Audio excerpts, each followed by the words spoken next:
Meus pais tinham ido viajar para a Europa por uns dias e eu fiquei em casa por causa das provas da faculdade. Mas, para falar a real, eu nem queria ir com eles mesmo. Tenho 20 anos, já sou adulto e viajar com pai e mãe para mim já deu. Preferi 1000 vezes ficar sozinho em casa. E olha, estava animado com isso. Uma semana só comigo mesmo, sem ninguém enchendo o saco, sem regras, sem baixa esse volume. Liberdade total. Durante a semana, estudei direitinho.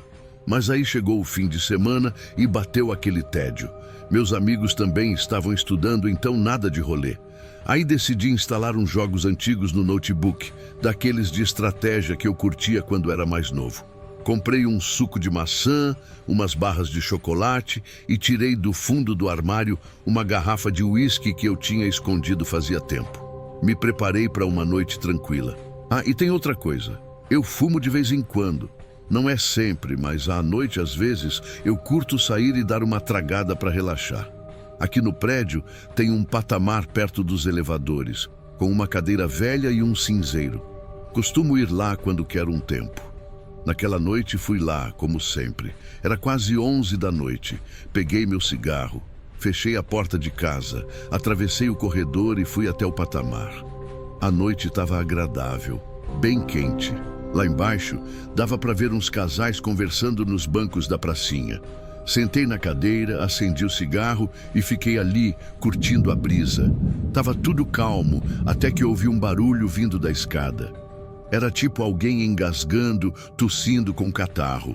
Na hora pensei, deve ser alguém em situação de rua subindo aqui para dormir.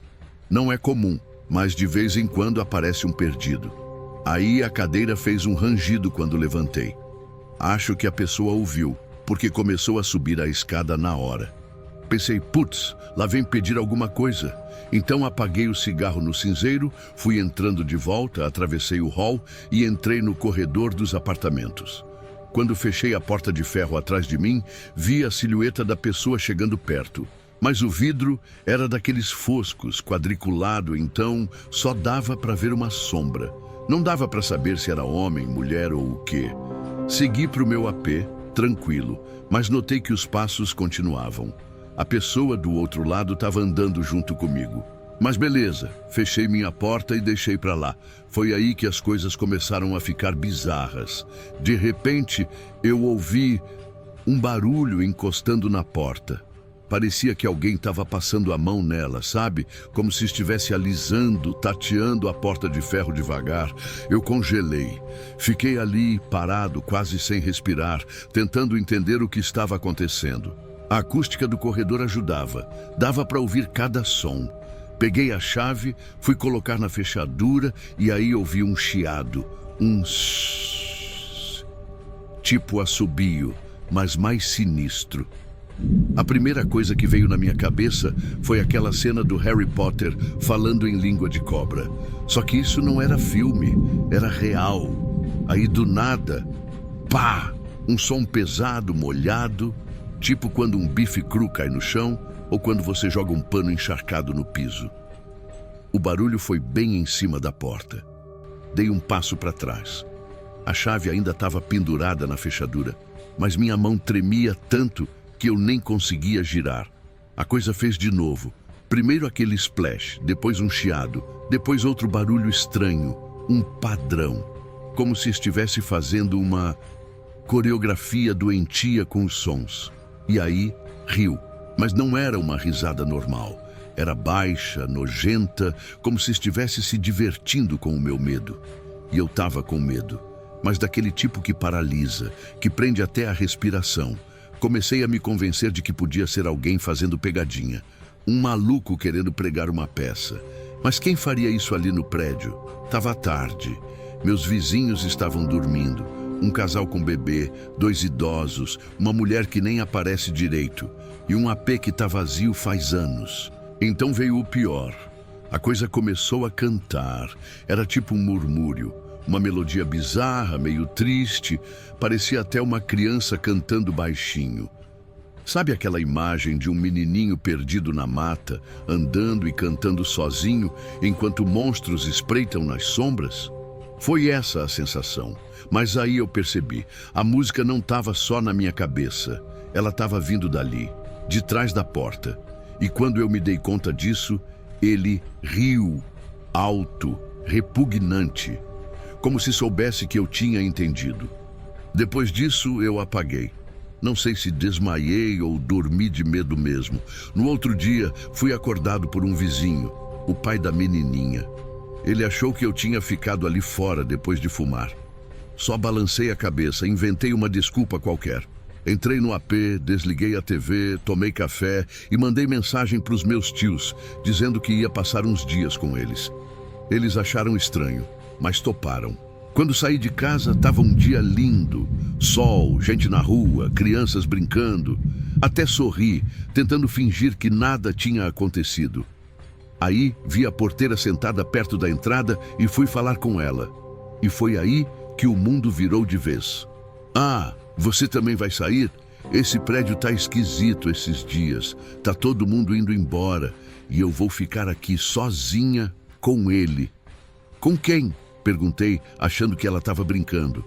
Ela fez o sinal da cruz e falou: com ele, o que aparece de madrugada, que bate, que canta, que geme, que ri, vive tentando me chamar para o cemitério. Na hora, vomitei na lixeira. E até hoje, toda vez que ouço alguém rindo baixinho ou uma musiquinha de ninar distante, eu lembro daquela noite e do que estava atrás da porta.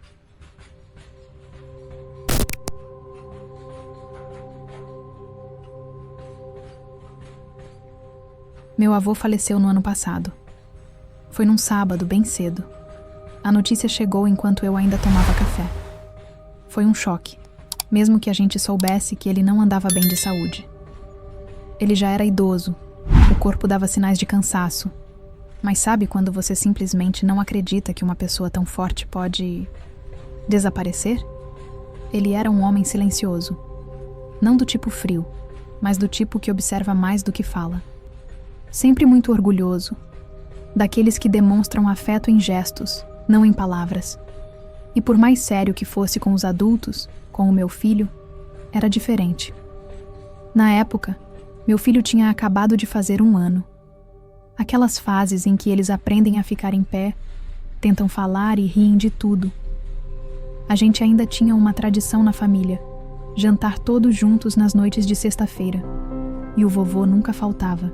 Ficava sentado no canto dele, com aquele prato sempre igual, arrumadinho do jeito dele, enquanto observava todo mundo conversando, rindo, falando alto. Só que às vezes, eu pegava ele no flagra. Quando achava que ninguém estava vendo, ele fazia umas caretas pro meu filho. Umas caretas bem idiotas mesmo. Língua pra fora, sobrancelhas levantadas, bochechas infladas. Tudo isso para ver o bebê rir. E funcionava. Meu filho se acabava de rir, gargalhava alto. Era como se existisse um mundinho secreto entre eles dois. Uma conexão. Depois que o vovô morreu, tudo ficou diferente. A rotina continuou, claro. Mas o clima em casa estava pesado. As noites pareciam mais frias, a casa mais silenciosa. E eu sentia aquela ausência em cada canto. Aí, uns 3 dias depois do funeral, aconteceu algo que me marcou até hoje.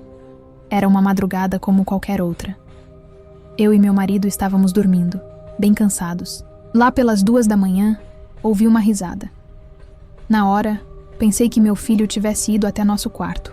Ele costumava fazer isso. Às vezes, a gente acordava com ele puxando o cobertor ou se enfiando entre a gente, sem falar nada. Mas quando abri os olhos, ele não estava lá. A risada continuava. Achei que talvez ele estivesse brincando com algum brinquedo no quarto dele.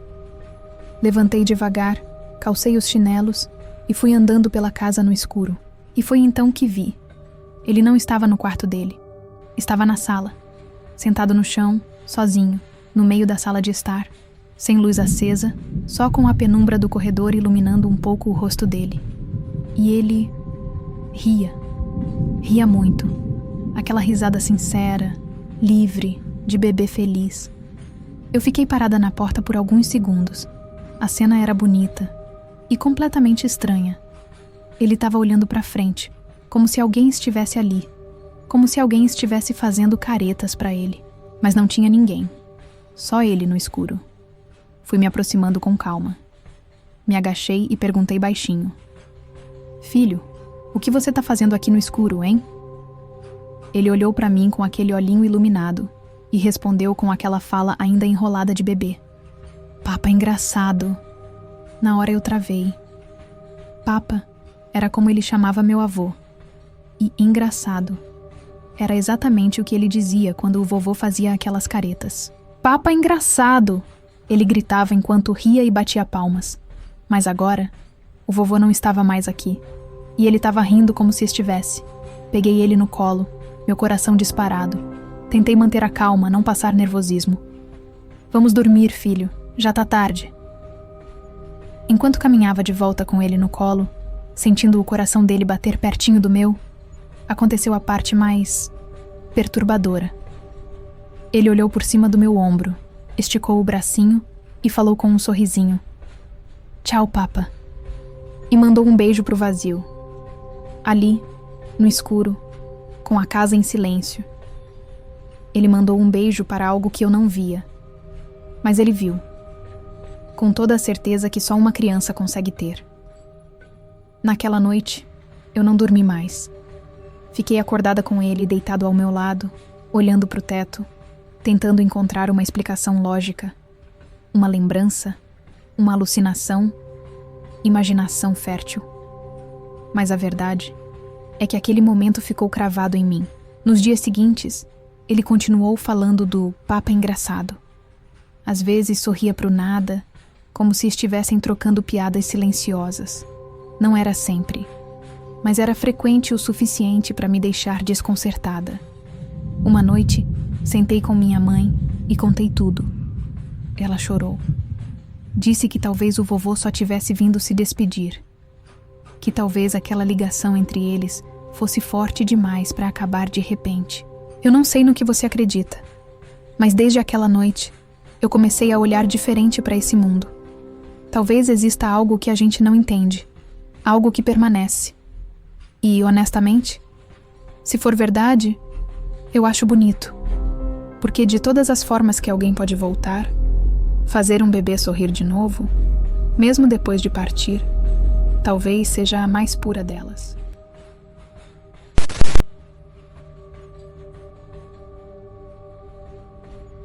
Essa história aconteceu comigo em 2020, em Ribeirão Pires, interior de São Paulo. Eu tinha uns 16 anos na época e estava ajudando um conhecido do meu pai, cuidando do filho dele, o Júnior, um garotinho de uns 5 anos. O pai dele era motoboy, fazia plantão até tarde da noite, então me deixava com o menino enquanto trabalhava. A casa era simples, mas tinha câmera de segurança em tudo quanto é canto. Meu pai sempre foi meio paranoico com segurança, sabe? Era o tipo que acreditava em todas as correntes de WhatsApp sobre assalto, sequestro e essas coisas. Por isso, ele encheu a casa de câmeras. Tinha no quintal, na frente, na sala, no corredor. Parecia até central de monitoramento. Naquela noite estava tudo tranquilo. Eu estava no meu quarto escutando música e mexendo no celular e o Júnior estava pela casa brincando. Depois de um tempo, resolvi ir até a sala, onde ficava a TV grande e o painel com as imagens das câmeras. Só que quando fui abrir a porta da sala, ela estava trancada. Achei estranho na hora. Eu nunca trancava a porta da sala, ainda mais com o menino lá dentro. Bati na porta e o Júnior veio abrir, meio ofegante, com o rosto assustado. Perguntei: "Por que você trancou a porta, Júnior?" E ele me respondeu com a maior naturalidade do mundo: "Por causa da senhora." Na hora, eu travei. "Que senhora?" ele disse. "A sua mãe. Eu vi ela na cozinha." Foi como levar um soco no estômago. Minha mãe tinha morrido fazia 8 meses, um acidente. Foi um período bem difícil pra gente. E ouvir aquilo daquele jeito, no meio da noite, vindo de uma criança... Cara, me arrepiou inteiro. Tentei manter a calma. Pensei, deve ter confundido. Criança imagina coisa, né? Mas algo dentro de mim dizia que não era só imaginação. Peguei uma faca na cozinha, só por precaução, e levei o Júnior comigo até lá. A cozinha dava para uma área externa com uma porta de vidro e tela de proteção. Estava muito quente aquele dia, então a porta estava aberta, como era comum. Fui até lá e olhei para a esquerda, em direção à rampa que minha mãe costumava usar. Nada. Depois olhei para o lado direito, para o quintal, também nada. Mas o Júnior não parava de repetir. Ela estava aqui, eu juro. Eu vi ela. E eu vi nos olhos dele que ele não estava inventando. Ele estava apavorado de verdade. Aí tive uma ideia. Olha só, tudo aqui é filmado. Vamos ver nas câmeras. Se alguém entrou aqui, vai ter aparecido nas imagens. Fomos para a sala e sentei com ele no sofá. Voltei o vídeo das câmeras para o horário em que ele disse ter visto a tal senhora. A gente foi olhando uma por uma, câmera do quintal, nada. Frente da casa, tranquilo. Sala, corredor, tudo normal. Até que de repente ela apareceu.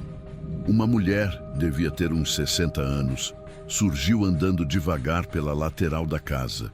Estava com um vestidinho florido, o cabelo preso e segurava uma sacola de pano. A cena era tão real, tão nítida, que meu sangue gelou. Ela subiu a rampa e ficou parada por alguns segundos na área externa, olhando fixamente para a porta da cozinha. E aí, simplesmente, entrou. Entrou como se fosse dona da casa, sem chamar, sem hesitar. Abriu a porta e entrou. As imagens mostravam ela andando pela cozinha e ficando lá dentro por quase 10 minutos. E o mais bizarro, ninguém percebeu. Ela entrou, ficou e só foi embora depois que o Júnior me chamou e a gente foi até lá. E sabe o que mais me deixou perturbado? Quando eu estava na cozinha olhando para a esquerda, a câmera mostrou que ela saiu pela direita, bem no cantinho da tela. Por meio segundo, eu perdi de ver ela saindo. Meio segundo. Ela saiu devagar, pelo mesmo caminho por onde entrou, e sumiu pela rua. Nunca mais vimos ela de novo. Nada foi levado. Nada foi mexido. Ela não tocou em nada. Só esteve ali. Eu fiquei em choque. Não liguei para a polícia porque meu pai tinha umas paradas mal resolvidas em casa, tipo arma sem registro, coisa antiga, e achei melhor não arriscar. Mas eu sabia que aquilo não era normal.